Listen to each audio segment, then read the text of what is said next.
বাপমার নামে কোরবানি দেয়, কিন্তু তার কোরবানি দেয় না। তো বলে বাপমার নামে কোরবানি দিত না? অবশ্যই দিব। বাপের যদি একটা লুঙ্গি লাগে, এর লাগে কি ফুতের লুঙ্গি কিনতো না? কথা কন না কেন? বাপের যদি একটা জামা লাগে, তো এর লেগে কি বাপের জামা আমি দিছি দেখা আমি আর খালি গায়ে আটমু নাকি? তো তাহলে এটা কথা হইল কোনো? বাপের নামে কোরবানি দিলাম দেখা, মার নামে কোরবানি দিলাম দেখা আমি কোরবানি দেব না, এটা কোন কথা? ছেলেটার দোকান অথবা ছেলেটা ঢাকা কাজ করে, চাকরি করে, যেটাই করুক, তে বাইতাইয়া তার কাছে কিন্তু টাকা আছে 60,000-এর বেশি, কিন্তু বাইতাইয়া মাতে না, তার বাপের হাতে টাকা 10,000 দিয়া দেন, আপনি কোরবানি দেন, গোস্ত না খাওন, আপনার নামে দেন, আপনি মুরব্বী মানুষ, আপনি মরিয়া গেলে আর পাইবেন কোরবানি। অথচ সে কিন্তু কি সামর্থ্যবান, কথা বুঝেন নাই আমার? তার কাছে টাকা আছে না, এই 10,000 টাকা ছাড়া তার দ্বারা আর টাকা নাই। তাহলে এই ছেলের উপরে তো কোরবানি ওয়াজিব। অথচ সে তার বাবার নামে কোরবানি দিল, বাবার সাথে শরীক দিয়া টাকা জমা দিয়া 10,000 টাকা বাবারে বুঝাই দিয়া শেষ। সে মনে মনে ভাবতেছে আমি তো কোরবানি দিছি, এই যে আব্বারে দিছি 10,000, তুই বেটা আব্বারে না 10,000 দিছ, কোরবানি দিছ কই? কোরবানি উপলক্ষে না 10,000 টাকা বাপেরে দিছ, তো তুমি তো সারা বছরই টাকা দাও, তো এখনো দিছ, এটা অসুবিধা কি? বাপমার খেদমত তুমি করবা না? বাপমারে তুমি দিবা না? বলেন কি পরিমাণ ছেলে যাদের কাছে টাকা আছে অথচ তারা কোরবানি দেয় না। বাইটাইয়ে নতুন জামা পিন্দা ঈদগাহে মুসল্লা লইয়া নামাজ পড়তে যায়, কিনতে যাও বেউকুফ, তুই হুতাতে না থাকবি, তুই গোস্ত আনলে গোস্ত খাইবি। আরে বেটা তোরে বেটা ঈদগাহ যাইতে কইছে কে বেটা? এত সকাল ঘুমে তুটছু কিত্তা তুমি? গোস্ত রান্ধা হইলে না উঠবা, তোমার তো উড়াইবেই তোমার আম্মা। এই জন্য এটা শরীয়তের বিধান। অনেক ছেলে আছে বালেগের উপরে কোরবানি ওয়াজিব। অনেক ছেলে আছে ঢাকা, চিটাগাং শহরে, বন্দরে চাকরি করে, ব্যবসা করে, তাদের কাছে টাকা আছে, হেতে মনে করে আমি ফুলায় ন। তুমি অবিবাহিত মনে করো, অবিবাহিত হইলেও কোরবানি যার উপরে ওয়াজিব হয় তাকে কোরবানি দিতে হবে না? না বউ থাকা শর্ত? কথা কয় না, হয়তো তো এটা বুঝেই না, হয়তো মায়ের বার্তাই দেয় না এটারে, হয়তো এটা কিছুই মনে যায়। তাহলে এখানে বিবাহিত অবিবাহিত না, তো বালেগ হলেই শরীয়ত সম্মত টাকা, শরীয়ত নির্ধারিত যার কাছে আছে তাকে কোরবানি দিতে হবে। তাহলে অসংখ্য মহিলাদের উপরে কোরবানি ওয়াজিব হয়, অসংখ্য ছেলের উপরে। ছেলেটাই অল্প বয়সী 18 বছর 20 বছরের ছেলেরে বিদেশ পাঠাই দিছে, ফোলা বিদেশ থেকে টাকা পাঠায়, বছরের পর বছর বাপমার নামে কোরবানি হয়, অথচ তার কাছে আরো টাকা আছে। তাহলে ওই টাকাগুলোর কারণে তো তার উপরে কোরবানি ওয়াজিব।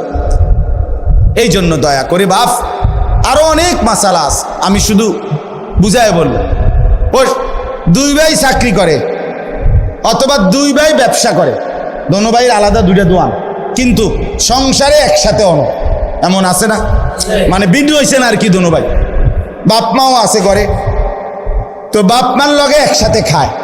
তো কাজে যেহেতু তারা এখনো সংসার ভিন্ন হয় নাই, যাদের ঘরে বউ লইয়া যার যে আলাদা থাকে যদিও, কিন্তু রান্দাবাড়ি এক লগে একসাথে খায় দেয়।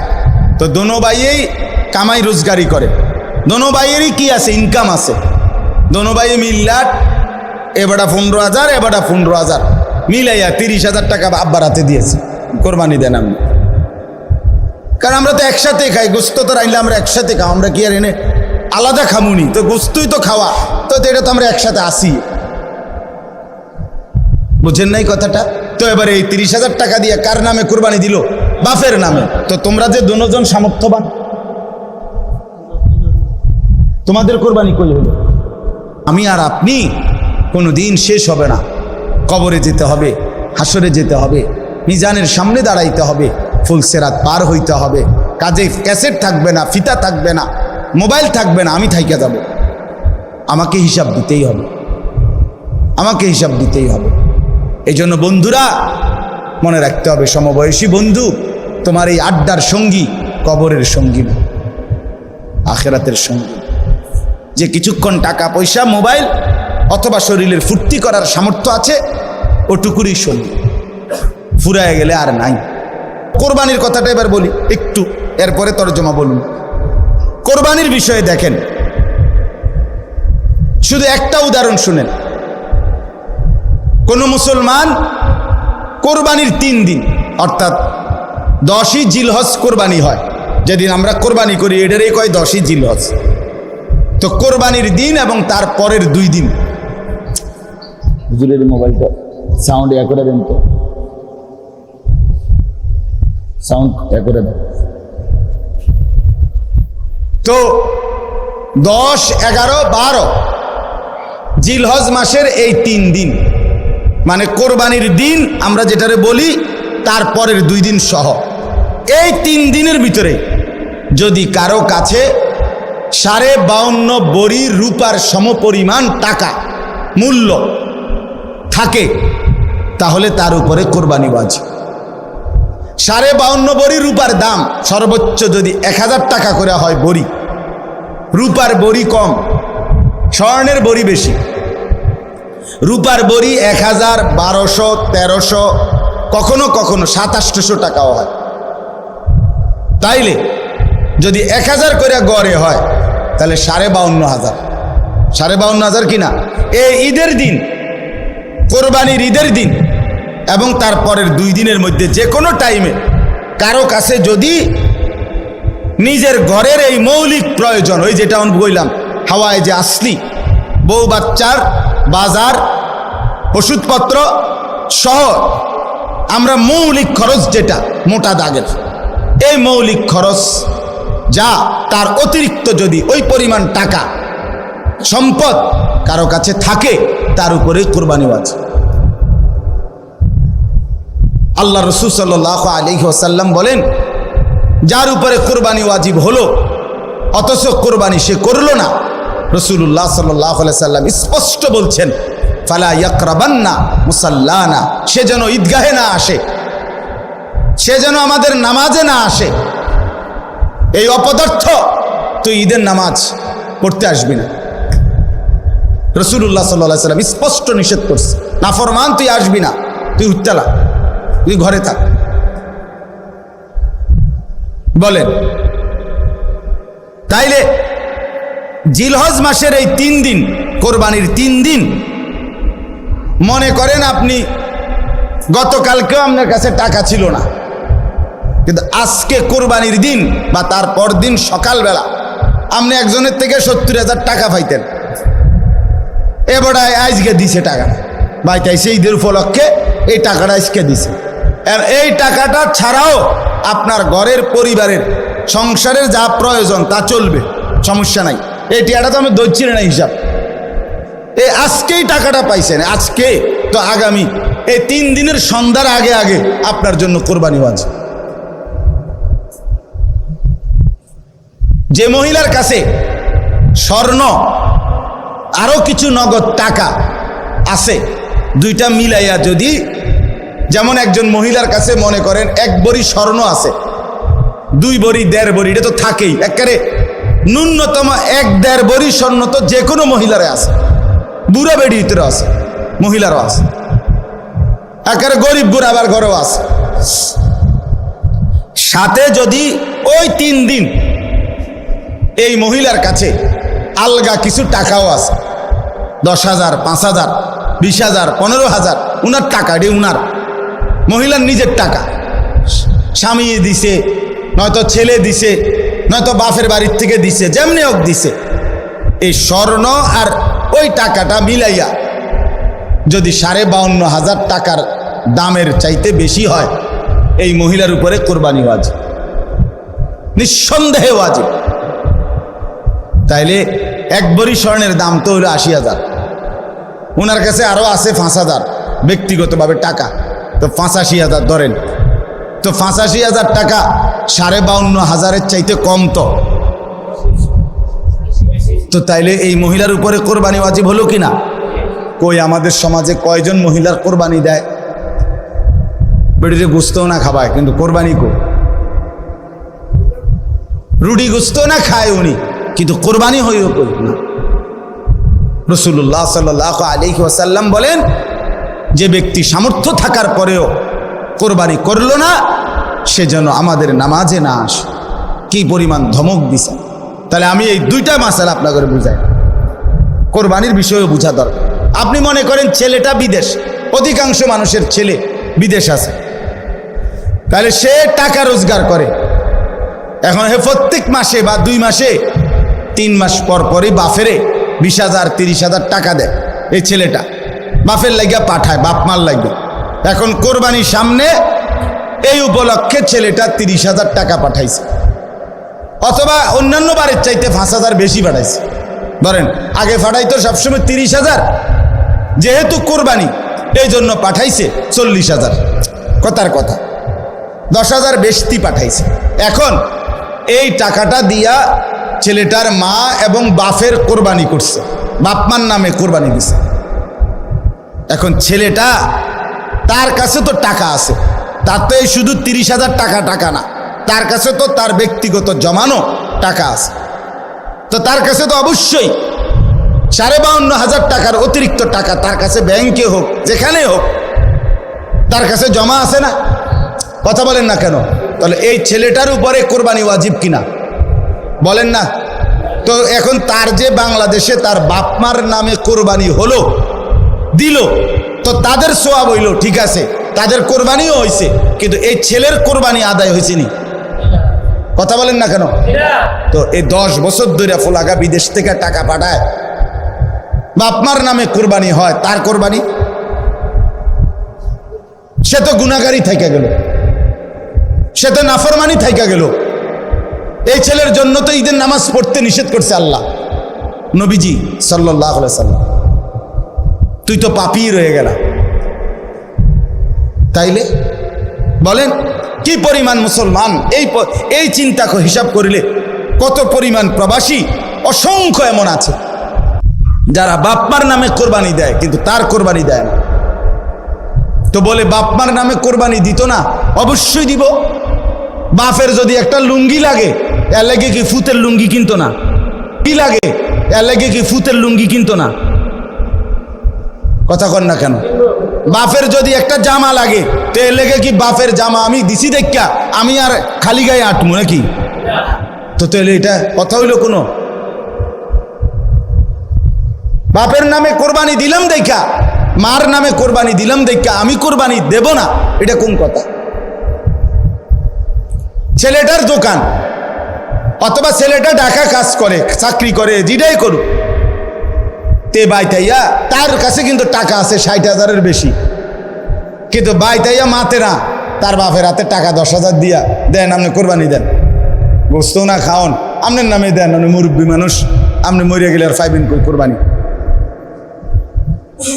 অথচ সে কিন্তু কি সামর্থ্যবান, কথা বুঝেন নাই আমার?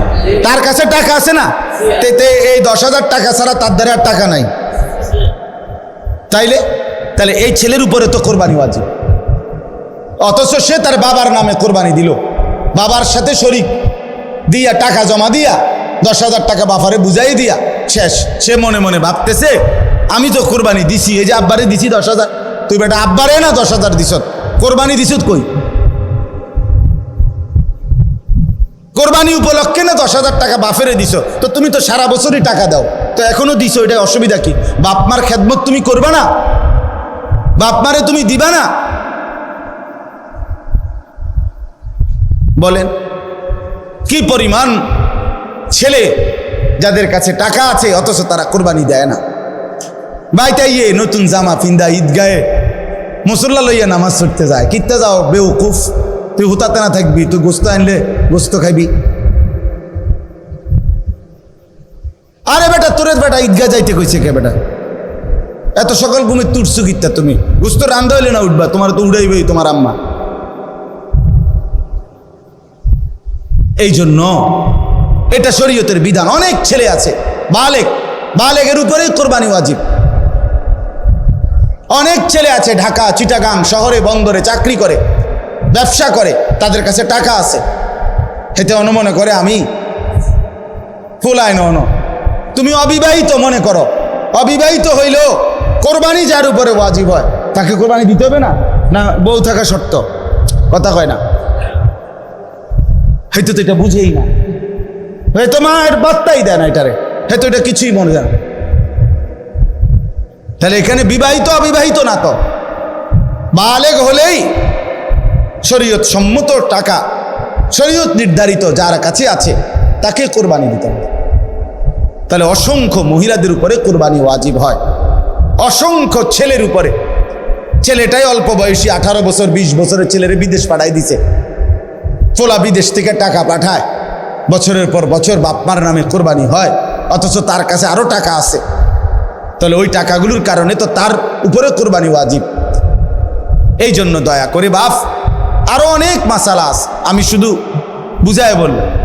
ও 2 ভাই চাকরি করে অথবা 2 ভাই ব্যবসা করে, দোনো ভাইয়ের আলাদা 2টা দোয়ান, কিন্তু সংসারে একসাথে অন, এমন আছে না? মানে ভিন্ন হয়েছে না আর কি, দোনো ভাই, বাপ মাও আছে ঘরে, তো বাপ মার লগে একসাথে খায়। তো কাজে যেহেতু তারা এখনো সংসার ভিন্ন হয় নাই, যাদের ঘরে বউ লইয়া যার যে আলাদা থাকে যদিও, কিন্তু রান্দাবাড়ি এক লগে একসাথে খায় দেয়। তো দোনো ভাইয়েই কামাই রোজগারি করে, দোনো ভাইয়েরই কি আছে, ইনকাম আছে। দোনো ভাই মিল্লাট, এবারটা 15,000 এবারটা 15,000 মিলাইয়া 30,000 টাকা আব্বার হাতে দিয়েছে, কোরবানি দেন আমি। কারণ আমরা তো একসাথে খাই, গোস্ত তো রাইলে আমরা একসাথে খাও, আমরা কি আর এনে আলাদা খামুনি? তো গোস্তই তো খাওয়া, তো এটা তো আমরা একসাথে আসি,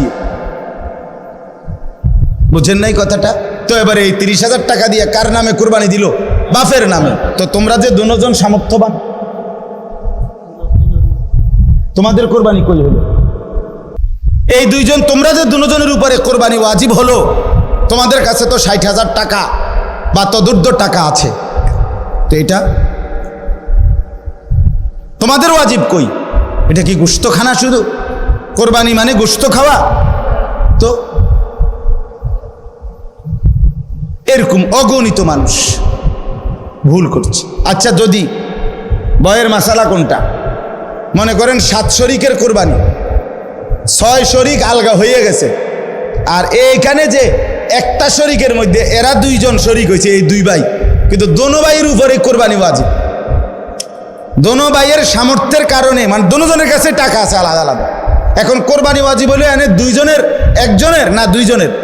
তো আগের আছে আলগা 6 শরিক মনে করেন, আর এরা 2 ভাই মিল্লা টাকা দিয়া 1 শরিক লইল। তো দেখতে না আপনার কাছে মনে হইলো কয় শরিক? 7 শরিক, কিন্তু কোরবানি ওয়াজিব আলা শরিক মূলত হয়েছে কয়জন? তো একজনের কোরবানিও হবে। ইন্না আউওয়ালা বাইতিন উদিআ লিন-নাসি লাল্লাযী বিবাক্কাতা, হজ এটা মূলত করা হয় কাবা ঘরকে কেন্দ্র করে। কাকে কেন্দ্র করে? তা আল্লাহ তাআলাকে যদি প্রশ্ন করেন, আল্লাহ কাবাকে কেন্দ্র করে হজ কেন করতে হবে?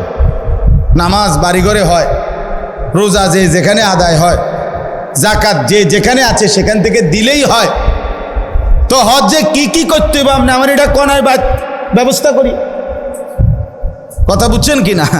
নামাজ জাকাত রোজা যেহেতু এখানেই পালন করতে পারি, হজের জন্য এখানে যাইতে হবে কেন? তো আল্লাহ তাআলা কাবা ঘরের কতগুলো বৈশিষ্ট্য আল্লাহ তাআলা এখানে বলছেন, বলার পরে বলছেন এই বৈশিষ্ট্যগুলোর কারণে আমি আমার এই ঘরকে কেন্দ্র করে হজ ফরজ করলাম। কি কি বৈশিষ্ট্য কাবার, যেটা আমনের বাড়ি ঘরে নাই, যেটা বাংলাদেশ চীন জাপানে নাই, যেটা মক্কার ওই কাবা ঘরে আছে, সেটা আর কোথাও নাই। ওই বৈশিষ্ট্যগুলো শুধু সেখানেই পাওয়া যায়, অতএব সেখানেই হজ করতে হবে। 1 নাম্বার, ইন্না আউওয়ালা বাইতিন, আল্লাহ বলে আমার এই গোটা জমিনের কায়নাতের মধ্যে ওই জায়গায় যে কাবা, এটাই জমিনের প্রথম ঘর, জমিনের প্রথম, এটা মর্যাদা, এটা কাবার বৈশিষ্ট্য, এটা প্রথম ঘর। এই পৃথিবীতে প্রথম মাটি তে আল্লাহ তাআলা এই গোটা পৃথিবীতে প্রথম যে ঘরটা বানিয়েছেন সেটা কাবা, এটার বৈশিষ্ট্য। 2 নাম্বার, উদিআ লিন-নাস, এই ঘরটা আমি আল্লাহর পক্ষ থেকে বানানোই হয়েছে মানুষের জন্য। মানুষ সেখানে আসবে, আমার বান্দারা আসবে, এই জন্য আল্লাহ তাআলা কাবা বানাইয়া ইব্রাহিম আলাইহিস সালামের মাধ্যমে ইব্রাহিম নবীকে বলছে আযযিন ফিন্নাস বিল হজ, ইব্রাহিম তুমি মানুষদেরকে এই ঘরের উদ্দেশ্যে হজ করার জন্য ডাকো। তাহলে আল্লাহ বলেন আমি বানাইছি মানুষের জন্য, তো মানুষ যাবে না তো কে যাবে? আমার বান্দা আসবে না তো কে আসবে এখানে? তো এটা বানানোই হয়েছে ইমানদারের জন্য, এটা বানানোই হয়েছে মুমিনের জন্য, এটা বানানোই হয়েছে মুসলমানের জন্য। সুবহানাল্লাহ। 3 নাম্বার লাল্লাযী বিবাক্কা, আল্লাহ বলে কাবা শুধু কেবল এটা মক্কাতেই অবস্থিত। কোথায় অবস্থিত? কাজেই এত বাই এত, দৈর্ঘ্যে কত, প্রস্থে কত, সব কিছু একেবারে ইঞ্চি মিলাইয়াও যদি পৃথিবীর অন্য কোথাও কেউ এমন একটা ঘর করে এবং এভাবে কালো যেই গিলাফটা, কালো গিলাফ কাবা ঘরের মধ্যে লাগায়, এটা তো সৌদি আরবে কোম্পানিতে বানায়, একটা নির্দিষ্ট জায়গা আছে, ওরা সারা বছর এই গিলাফটা বানায়। তো এই গিলাফ এখানে একটা বানাইলে এটা এরকম 1000টা গিলাফ বানানো কি অসম্ভব? তো এটা জায়গায় জায়গায় এরকম একটা ঘর বানাইয়া গিলাফটা লাগাইয়া দিলেই তো হয়।